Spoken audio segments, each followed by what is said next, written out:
Molly noted a lot can change. In the past two election cycles, Iowa results have truly shaken up the Republican nomination race. No one knows that better than former Pennsylvania Senator Rick Santorum, who beat odds-on favorite Mitt Romney for the Iowa trophy in 2012. But this year, it might be a tougher hill to climb. Joining us now, as you can see, Rick Santorum. Senator, wanted to give you a little perspective here. 4+ weeks out from Iowa in 2012. Nobody knows this better than you do.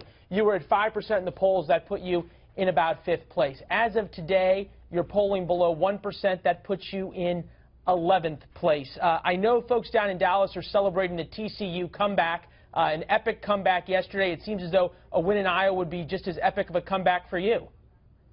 Well, that's what I'm looking for. I mean, we did that 4 years ago, and part of it was just good planning and planning for the long term.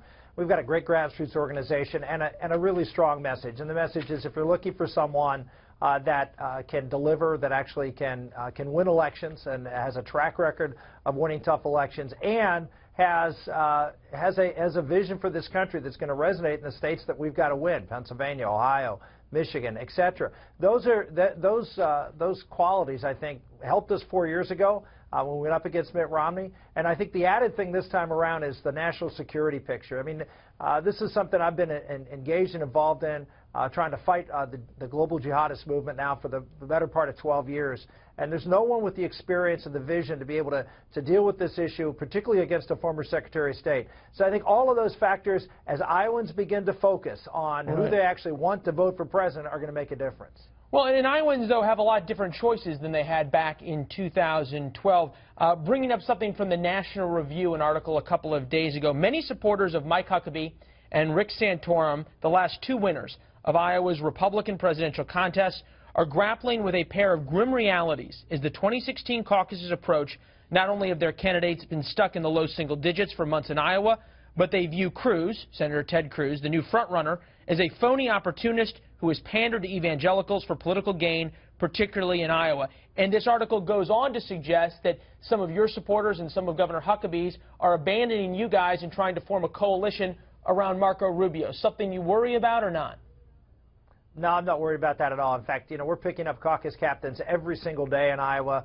We got several hundred caucus captains already signed up, and that was the key for us. 75% of the voters in Iowa 4 years ago didn't make up the decision till the last month. In fact, 50% didn't make up their mind until the last week. And so we know this is a late-breaking and will be a late-breaking race, even with more candidates than there were 4 years ago. So our effort is not, I'm not worried about any of our folks fleeing to help blunt anybody. We're all focused on trying to deliver our votes, get them out to the caucus, and have people there to speak on our behalf. Local Iowans, people who I've met when I've hit all 99 counties, which I've already done this campaign. Well, you certainly have had an incredible ground game inside Iowa. Important to note, though, of the last 7 contested Republican nomination races, the Iowa caucuses only picked the winner 3 times, less than a 50% batting average. Obviously, you learned that last time around. Winning Iowa does not mean winning the nomination. Question is, even if you do well in Iowa, is there a path for you through South Carolina and some of the other states that aren't necessarily as conservative? Absolutely. And I just remind you that... Why is it going to be different this year around than 2012? Well, let me just remind you one very important fact, which is, yes, Iowa didn't pick the winners in 2008 and 2012, but the winner lost the general election.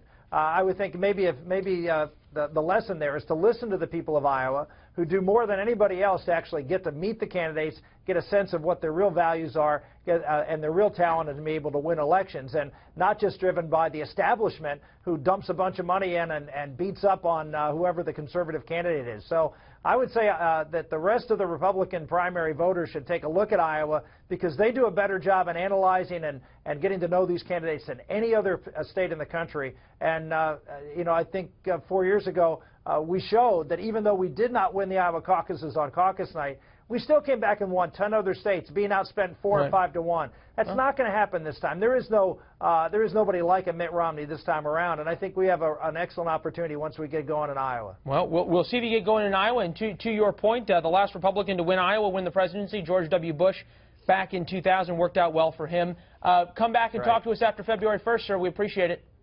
Look forward to it, Leland. Thank you so much. All the best, sir.